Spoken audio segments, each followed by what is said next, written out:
Hello, people of the known universe watching new car reviews on the internet. Welcome to this, the 2025 Toyota Crown Signia. For those of you out there that also have a wagon fetish like myself, this is gonna be right up your alley.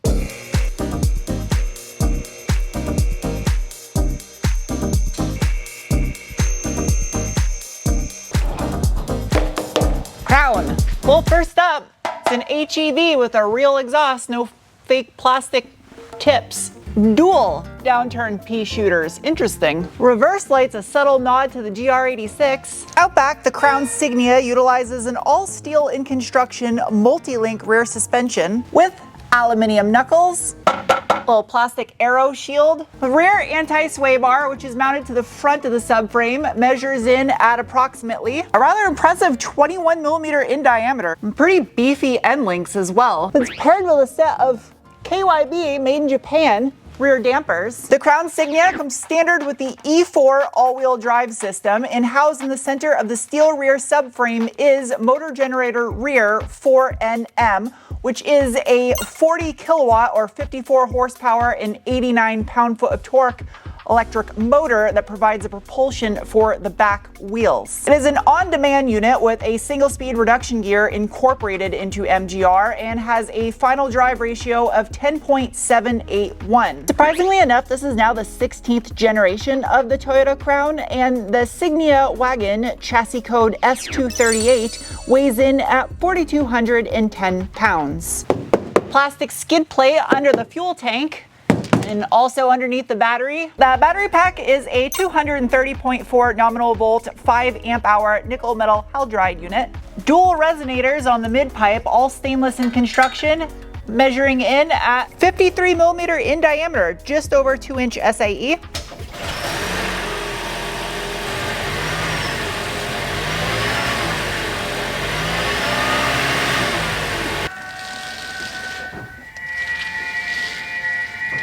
Anti-corrosion took it highly serious on this one. Look at the seam sealer everywhere. What is up in here? Oh, I mean, it's not terribly cramped. That huge exhaust manifold takes up a ton of space in there. And why the hell does the anti-sway bar have neon green spray paint on it? That's weird. As far as the transmission goes, it comes standard with the in-house designed Aijin P810, which incorporates 2 electric motors, a planetary gear set, and a power split device. The primary electric motor is in charge of propulsion, regeneration, and charging the battery packs. The secondary electric motor is in charge of just solely charging up the battery packs. And it also has a final drive ratio of 3.412. Up front, you have an all-steel in construction McPherson strut style front suspension, again with aluminum knuckles, removable lower ball joint portion, easier maintenance. It's also paired with a parallel type electric power steering rack with a 13.8:1 ratio. Front dampers, again provided by KYB. It was a little anti-vibration dampener thing on there. Weird. The front anti-sway bar measures in at approximately 26 millimeter in change diameter. A little hairy cardboard access door for oil changes. Off-road ability, I mean, it's got a plastic chin spoiler, but that's gloss black. It's time for the braking test. No one or nothing behind me. Ready, set, go. Okay.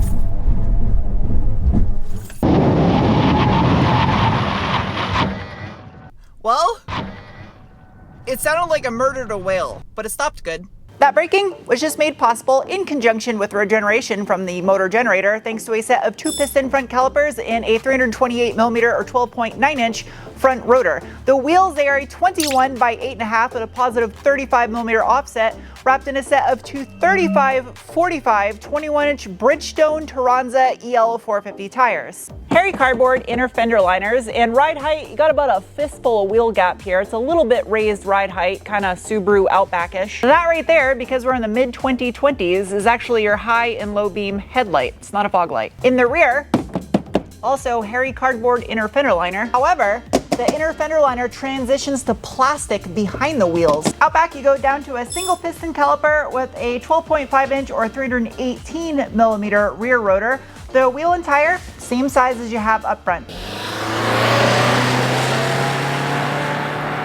In the name of science, it is now time for me to give it the beans. But first, I must conduct a bolstering assessment.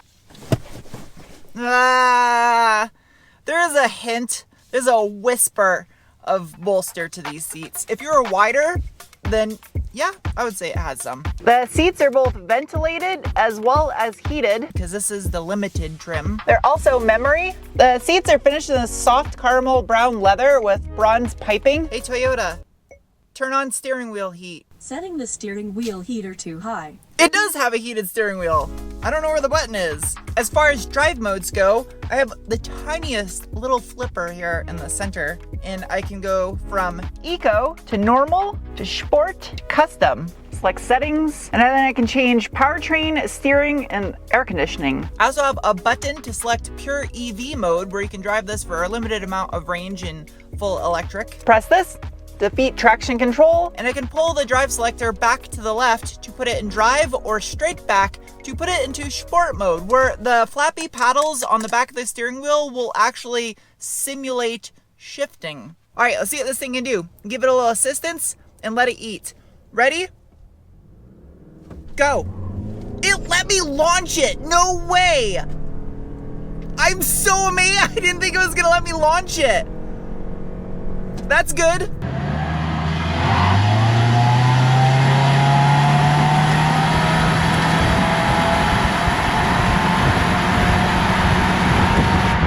It's got some spice to it. I can't believe it let me launch it, and it chirped the front tires a little bit. Hood pop. Average weight hood, no hood struts. Underneath the hood of the 2025 Toyota Crown Signia is the Dynamic Force Alpha 25 Alpha Foxtrot X-Ray Sierra, which is a dual overhead cam, all aluminum, naturally aspirated 4-cylinder that produces 188 horsepower at 6,000 RPM and 178 pound-feet of torque from 4,300 to 4,500 RPM, giving you a total combined system output for the entire vehicle of 240 horsepower in math equation pound-feet of torque. Kind of a nice engine cover, a lot of detail to it. Ease of maintenance, the back half of the engine bay, you can see the exhaust manifold right there. There's a ton of room to access. Plastic intake manifold up front. The plastic valve cover is super thin. Digging in a little bit deeper on this 2487cc 4-cylinder, it is massively undersquared at 87.5 by 103.4 millimeter bore and stroke. However, it has a super impressive 14-to-1 compression ratio, and it's still possible to run 87 octane fuel. Crazy that it doesn't detonate itself to death at that high of a compression ratio. It does utilize Toyota's D4S port indirect fuel injection system, as well as it has variable valve timing, intelligent, hydraulically controlled on the exhaust cams, and variable valve timing intelligent electronic on the intake cams. Engine ECU located right next to the inverter on top of where the transaxle is mounted, driver side. Little ground studs. This also utilizes a rear-mounted 12-volt battery. Electronic brake booster. Has a water-cooled EGR valve. Dual coolant expansion chambers. There is the crank pulley. This engine utilizes no accessory drive belts. And it is also chain-driven, 0W8. It's like water. I love that Toyota incorporated a subtle nod to the Mark III Toyota Supra with this front upper grille. All right, time to take this thing for a rip. And beans. Go Crown, go. It's an angry sounding engine, especially in the upper RPM. It's got some rasp to it in a good way. It just sounds mean. Dip into some corners. Yeah, you can tell it's a 4,200 pound vehicle, but doesn't handle too bad. Now they did raise the ride height on this thing, so it's a lifted wagon. It's kind of like a Subaru Outback in that sense. It doesn't have the off-road chops that an Outback would. I didn't do an off-road review with this because it's on 21-inch wheels, so kind of, no point. Does it handle bumps? Yeah, it handles better than a crossover or SUV, even though this is a little bit lifted. It has it does feel like it has the roots of a car under it. I feel they did this transmission a disservice by calling it an eCVT, because the term CVT puts such a sour taste in most people's mouths because they equate that with the rubber bandy feel and lack of longevity mechanically that they typically accompany with those. And this is not that, but it has the benefits of a CVT where it'll keep you in a constant power band where you want to be, especially when you're in the sport mode. It does a great job at keeping the revs up and keeping the power there, but it doesn't have the mechanical downsides of the CVT because it doesn't have a chain or a belt, so it doesn't give you that rubber bandy feel, and it's a lot simpler mechanically, so it's probably a lot more robust. Only time can tell, but I feel there's a lot less to go wrong with this style of a gearbox. I'm actually a big fan of this. Changes direction nicely. It does have car-like handling feel to it. I think it would be very comparable to a Subaru Outback in that sense. Try the paddle shifters. Yep. Yeah. Will it shift for me? Oh, then it acts like a CVT again where it keeps you in the power band. That's not, it's kind of like a hybrid of both. The steering feel it's kind of light, not very performance oriented even in the sport mode. It does feel more front biased than anything. The on-demand all-wheel drive E4 system is mainly just inclement weather type assists. It's not really a performance type of all-wheel drive system. I mean, it did spin the front tires when I did the Beans test, so I don't mean to be critiquing this thing like it's a sports car and I'm tearing it apart, but that's just where my mind defaults to. I can't help it. But I will say, for the type of person that is going to buy this and use it for hauling dogs and plants and people, I don't know, I'm just speculating, I don't know. It does normal commuter type things insanely well. Station wagon is practical as an SUV or crossover, but has a nice ass. Open. As you can see by the size of the things that are in the back, it has room. Journalism. It's got a little first aid kit with Velcro, so you can just stick it wherever you want. Actual metal? It is. Brushed aluminum. What does this fold the seats down? Yep. You could put a sheet of plywood in the back of this thing probably. Scratch everything up and make it stink like wood, but it's got a little hinge so it goes down softly. You can store things, shapes, 12-volt battery. Well, that's how you bash your shin into the bumper. Quick, rapide. Why? Oh. It's got the little robot suck that tightens it. What is this? What is this? Oh, it's to stop.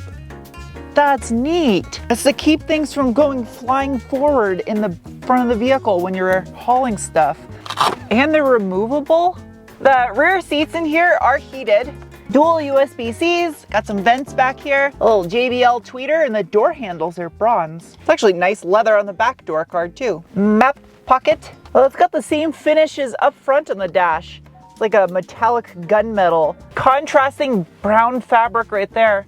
There's a lot of nice materials in here. A high traffic carpet, more bronze accents. Plenty of headroom, plenty of legroom, plenty of room in the back, period. It's comfortable. Yet again, another reason why wagons for the win. The brown leather carries out throughout the door cards and onto the dash with all the bronze accents everywhere. Even the little volume knob is bronze. Cup holders with this little divider that you can remove in case you got a weird shaped cup. RoboFold mirrors.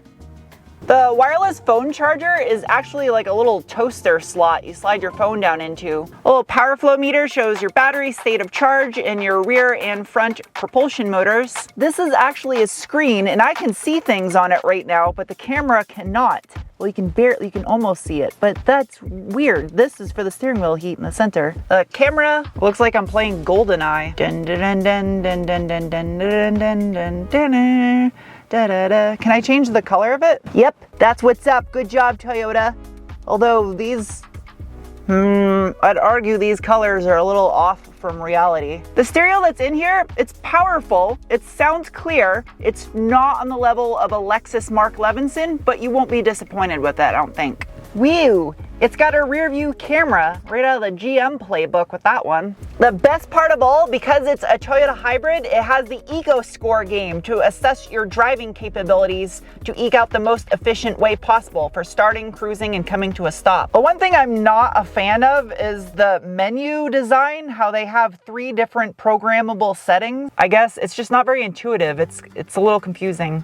Center console. Well, that is soft. It's almost like velvet. There's a little hidden USB-C port, an old school cigarette lighter style. Open, giant panoramic roof. That's huge. There's a little hunter-killer Skynet self-aware eyeball thing staring at you while you're driving on the top of the clamshell. This one has an optional built-in dash cam. I have it switched into eco mode, and it's in full EV. I'm attempting the Eco Score game. It's very difficult to get a perfect score. Come to a stop.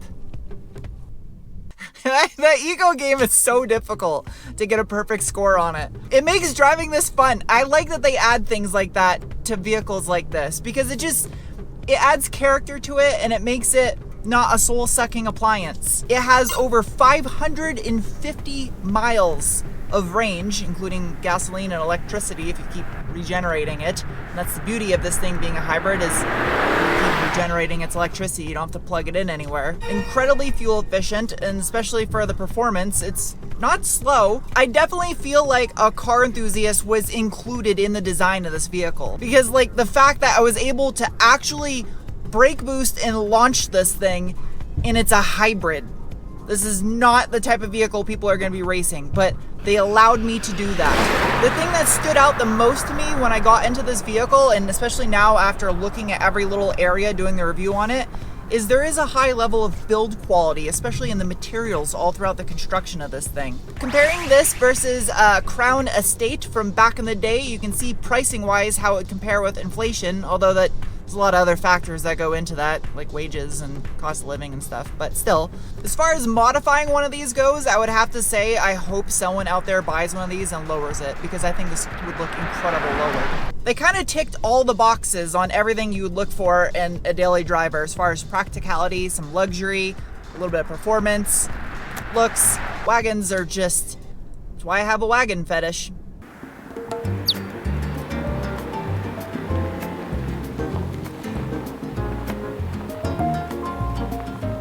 It is now time to give the Toyota Crown Signia some scores. Starting with the bean score, the assessment, the feeling you get in your gut when you give it the beans. And it's getting a rating of. Next is the cookie score, the assessment of value. And as this one is equipped at just under $50,000, it's getting a rating of. Followed by the wrench score, the assessment of ease of maintenance, and it gets a rating of. Followed by the squid score, the assessment of handling, and it gets a rating of. And lastly is the penguin score, the assessment on how much I personally like a vehicle, and it gets a rating of. What can I say? I have a fetish for wagons. Have you been sabotaging this the entire time? How did you move my camera? Are you trying to sling products while I'm trying to do a video? I should smack you with this foam finger, but I don't want you to call PETA on me, so instead I'll give you a high five and see you guys again with another video. Bye!